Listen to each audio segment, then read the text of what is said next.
Week 1 is in the books. Well, there's still that Monday night game yet to play, but the Sunday has been completed. We are going to break it all down right here on the ADP, the Average Dudes podcast. I am your Average Dude host, Matt Mormann, and I'm just going to run through every game, every team pretty quickly here. I'm going to kind of give one big takeaway from each and every single team that played on Sunday and kind of what it can mean moving forward. First, though, we're going to go through the injuries. There are only kind of 3 big ones, I think, that I saw from the Sunday slate of games. So we'll go over those first, and then we'll get into each and every team. Let's start out here. The big one, J.K. Dobbins. This one hurts me. This one hurts bad. Torn Achilles for the Ravens running back, J.K. Dobbins. He was beloved by many going into this season, myself included. At one point during this offseason, I think I had J.K. Dobbins as a top 10 running back. And then I kind of came back on him just a hair bit, but still a high-end RB2.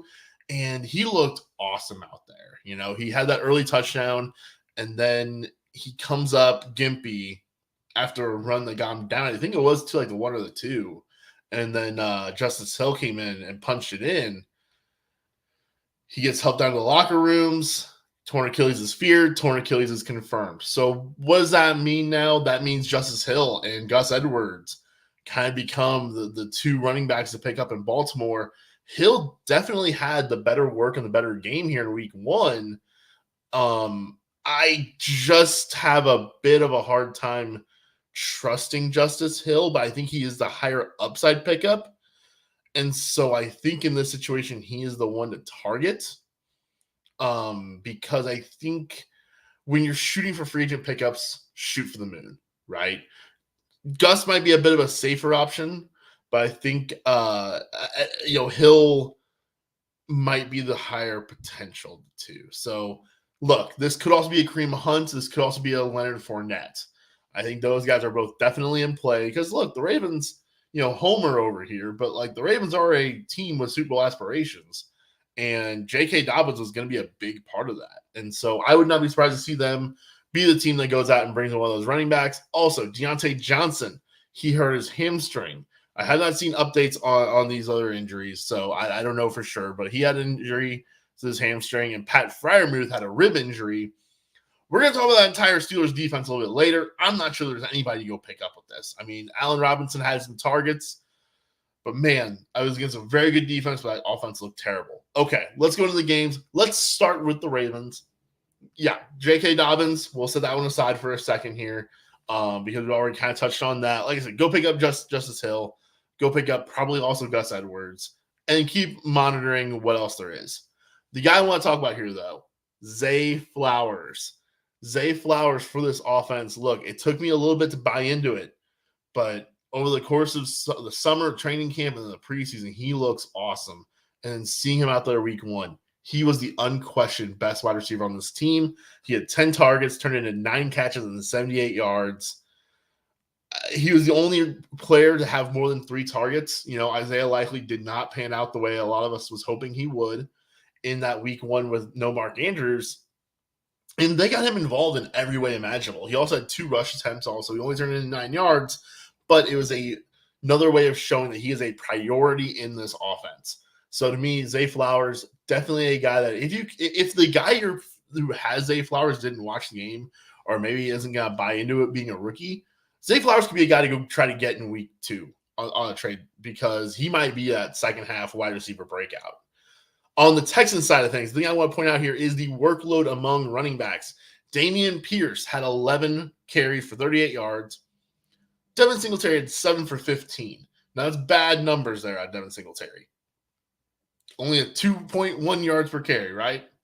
But the fact that he had 7 carries tells me that, number one, they did kind of get a little bit game scripted here. They did. But the 2 combined between Pierce and Singletary, that was 18 rush attempts. If this was 2022, that would have probably been 15 rushes for Pierce and 3 for the other guys, versus this year is an 11 to a 7 split. You'd feel a lot better about Singletary if he's getting 15 rushes in a pretty ugly loss, but instead this year is only 11. This is something we were very concerned about all summer was would Singletary cut into that Dameon Pierce workload? It appears as though that could be the case. Our next game, the Cincinnati Bengals lay an egg against the Cleveland Browns. And the guy who specifically laid an egg on this one is T. Higgins. He had 8 targets and 0 catches. Got you 0 fantasy points. I'm buying low on every Bengal. Every one of them that I can. Joe Mixon had 13 carries. No one else had more than 2, so we don't really know who the handcuff there is still. But, Mixon, it was kind of unimpressive 13 carries.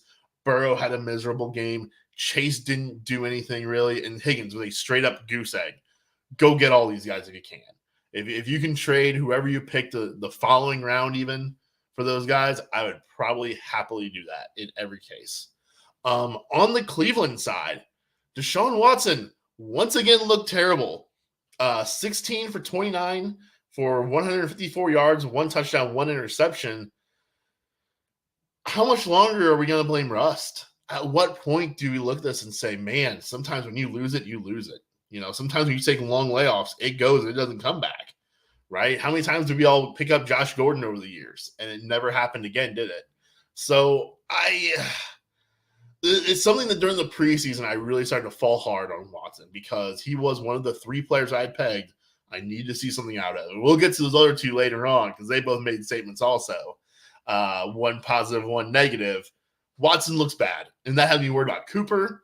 Elijah Moore, you like seeing the fact that he did tie Cooper for targets and catches and actually had more yards. So where you paid for Elijah Moore, sure.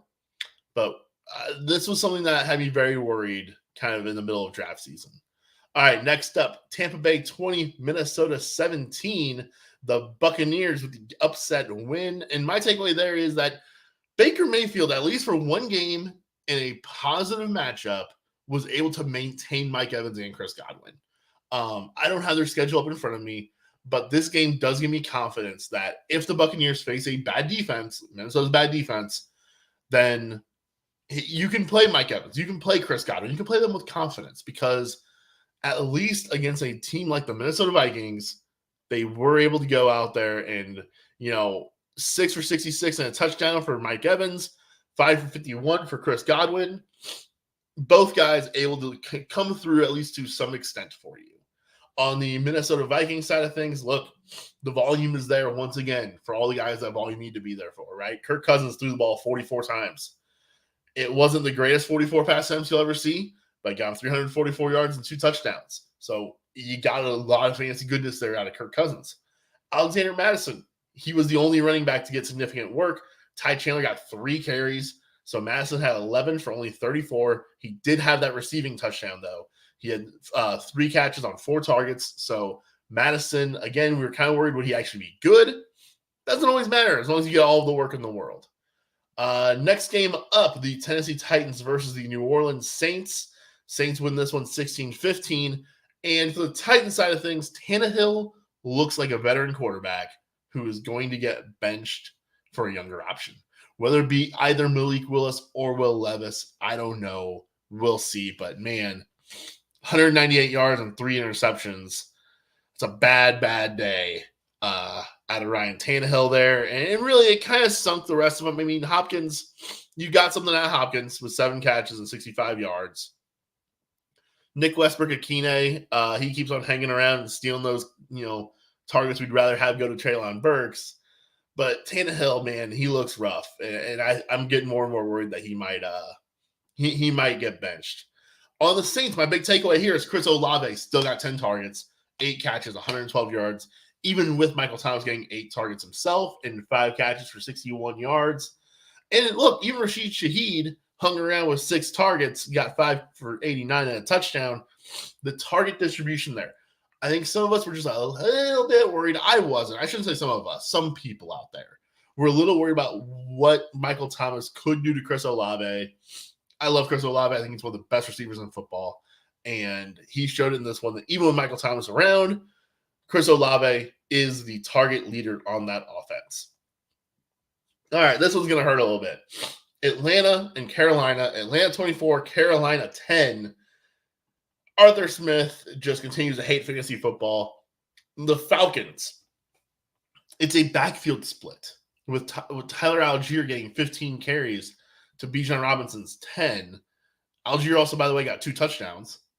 And then in the receiving game, only 18 targets to go around, only 18 pass attempts. Kyle Pitts, 2 for 44. Matt Collins, 3 for 31. Hey, Bijan Robinson, 6 for 27 and a touchdown. Tyler Algier with another 3 catches and 19 yards.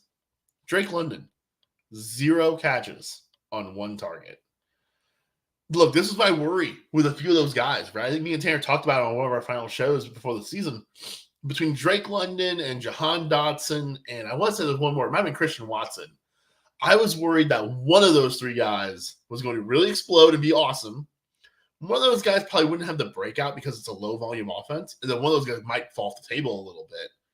Through 1 week, Drake London, man, you got to earn some targets, but, you know, how many targets can you earn when even the highest target earner was your running back with 6? The next most was 4 out of Matt Collins. So that's definitely a something to be concerned about there for all the pass catchers. I guess Tyler Algier might be a flex option, though. If he's going to get 15 carries and 3 receptions, you might be able to desperately, you know, here once we get into bye weeks, right, in a month or so, you might be able to plug in Tyler Algier for a little stint. Carolina side, I don't really have too many takeaways. Hayden Hurst, streamable tight end potentially. Miles Sanders had all the work, but it does look like Chuba Hubbard might be looming because Sanders, you know, he wasn't great with his 18 carries, but he was fine. He did lose a fumble, though, and teams hate that. So there could be something there. You know, Chuba, we've seen him before, though. It's not the most exciting thing in the world. Next up is Jacksonville 31, Indianapolis 21, and Calvin Ridley. He's back, just straight up. Never should have doubted it. And I came around during the preseason. He was one of those players I talked about with Watson where I wanted to see it. And I saw it in the preseason. I saw it in training camp. He looked awesome. 8 catches, 101 yards, and a touchdown. He looks like a dominant number 1. Christian Kirk might totally fall off the table because of that.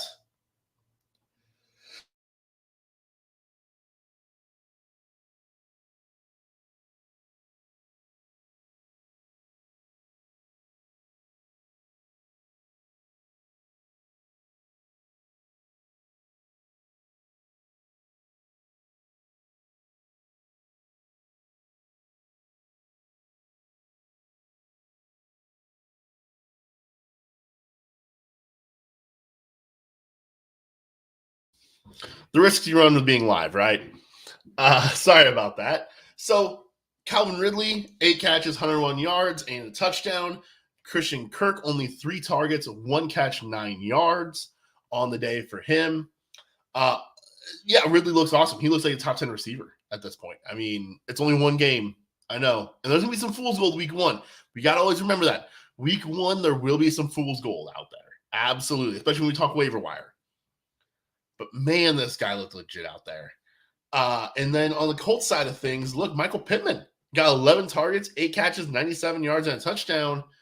I think a lot of us were very worried that Michael Pittman would be irrelevant this year and that he would be getting that Drake London treatment, right? 1 target and that'd be it. But, hey, if he's going to be a target leader on this team and they're going to throw the ball, I mean, they threw the ball 37 times this game. They were trailing, but I expect them to trail a lot this season.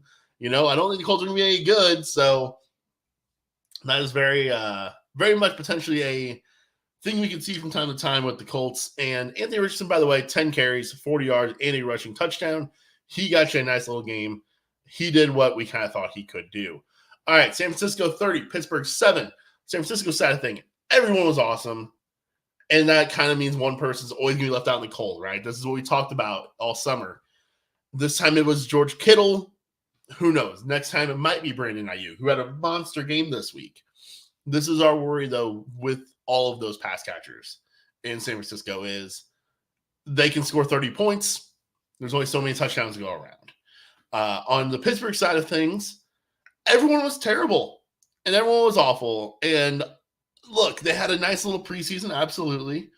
But unlike Cincinnati, where I'm willing to just totally buy back in on everybody because we've seen that of everybody, I don't think I want to buy low on a single Pittsburgh Steeler. I mean, if you can get George Pickens for just straight up nothing, then sure, you could, maybe buy low on that. Same with Jalen Warren. If I can get him for, literally nothing, my kicker, then sure. But other than that, I mean, look, I still do love Jalen Warren as a handcuff to hold on to.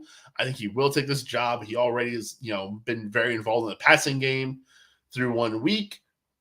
But yeah, Steelers, not a whole lot to touch on there. Miami and the Chargers, Miami wins 36-34. And funny enough, on the Miami side, I really don't have any notes because I love this team. I expected them to kind of be awesome, and they kind of just were awesome. And so, Tua goes out there, throws for 466 yards and 3 touchdowns, looking great. We also saw Tyreek Hill stat line, amazing. But there's really no takeaways from it, though. Raheem Mostert was the, clear-cut back, and even he only had 10 rushes, but he got a touchdown out of it for you. And that might kind of be what happens with him as long as everybody else is hurt, is not great rushing, but they're scoring opportunities. On the Chargers side of things, this is a little strange. They ran the ball 40 times total, 16 for 91 and a touchdown out of Joshua Kelly. This was very unexpected. We've seen Kelly get opportunities and do nothing with it in the past. And maybe this is just a function of something they saw in the defense. Maybe Miami was really kind of playing the pass. So, hey, let's sneak in these runs. It's something to watch, though, for sure. If that's going to be a thing, I think Joshua Kelly definitely is worthwhile on a pickup. If for nothing else, he's an Austin Eckler handcuff moving forward, right? Even if this role doesn't happen, where he's getting 50% of the carries, he could at least be a handcuff there, though. And that would definitely be valuable in that offense. I just realized I passed up my notes on Washington, Arizona. There they are. Washington 20, Arizona 16. And pretty much my notes for this one is both of these offenses might just be exactly what we were worried about. Like, I wasn't the Sam Howell guy. A lot of other people were. I thought Brissett should be the starter. And he wasn't very good. He wasn't atrocious, but he wasn't very good. And it kind of led to nobody on the passing game having a good game. Brian Robinson stole the receiving touchdown there, and with Sam Howell, you're only going to get one. You might get 2 on a couple weeks, but, there won't be much to go around there. And so nothing of note there for Terry or Dotson. Like, it's a bit concerning, a little bit like Atlanta. I kind of made those comparisons throughout the preseason. On the Arizona side, yeah, everyone was terrible. Zach Ertz getting 10 targets, though, that could strangle the Hollywood potential. Really, that could really take that away from him if those targets are going to Zach Ertz instead. Vegas beats Denver 17-16, and Jacoby Myers might just matter more than we all thought. He had 2 touchdowns on the day, but more importantly, he had, I believe it was 10 targets as it loads for me. It was 10 targets, 9 catches, 81 yards. Devontae Adams had 9 targets also. No one else had more than 3, and those 3 we went to Josh Jacobs. So this could actually be a really good thing. Kind of in that Miami Dolphins-y kind of way. If we're just throwing the ball at 2 guys, your offense doesn't have to be great. They only threw for 200 yards. But if those 200 yards are being split by just 2 guys, that's a really good day, as opposed to if those 200 yards being split by 5 guys. And then on the Denver side, Russ is cooked again. Russ stinks again. 177 yards. He did throw 2 touchdowns and no picks, but I don't know how you can feel good about any Denver Bronco right now. And then lastly, we're going to talk about Philly in New England. Philly gets that win 25-20, and we're going to end this thing. Let's first of all say, I'm not worried about Ramondre Stevenson. I'm not really interested in Kendrick Bourne. New England, it was a weird game. They threw the ball, I believe it was 50 times, almost 50 times in this one because they were trailing, and they really got away from the run, but Ramondre was still super involved, so that's great. We're going to end this show, though, with the number 1 waiver wire ad being Kenneth Gainwell. Kenny G. Look, they told us all summer it was going to be Kenneth Gainwell, and none of us believed them. We all said you're lying. Then he goes out here, gets 14 carries for only 54 yards, but also, 4 catches on 4 targets. And he wasn't great, but DeAndre Swift got 1 carry. Boston Scott got 1 carry. And Rashad Penny was a healthy scratch. It's Kenneth Gainwell's backfield. And so if that's the case, man, I mean, yeah, Miles Sanders was kind of high-end RB2 last year. I don't know if Gainwell's as good as Sanders, so maybe it's more of a lower-end RB2, but still, week 1 waiver wire, if you can land yourself an RB2, I think you definitely go ahead and do it. So that'll wrap it up for me here this morning. Thank you, everybody, for joining me. And, hey, hopefully you guys got the win on Sunday. If you need a Monday Night Miracle, go get it with those Bills. Go get it with those Jets. It should be a very fun one tonight. We'll be back with you guys throughout the week for some ads, some other advice, and then we'll have your starts and sits for next week as well. Be sure to follow us on the Twitter at ADP Dudes and follow me on Twitter at RealMattMorgan. Follow Tanner at TannerWard7. And we'll see you guys throughout the week.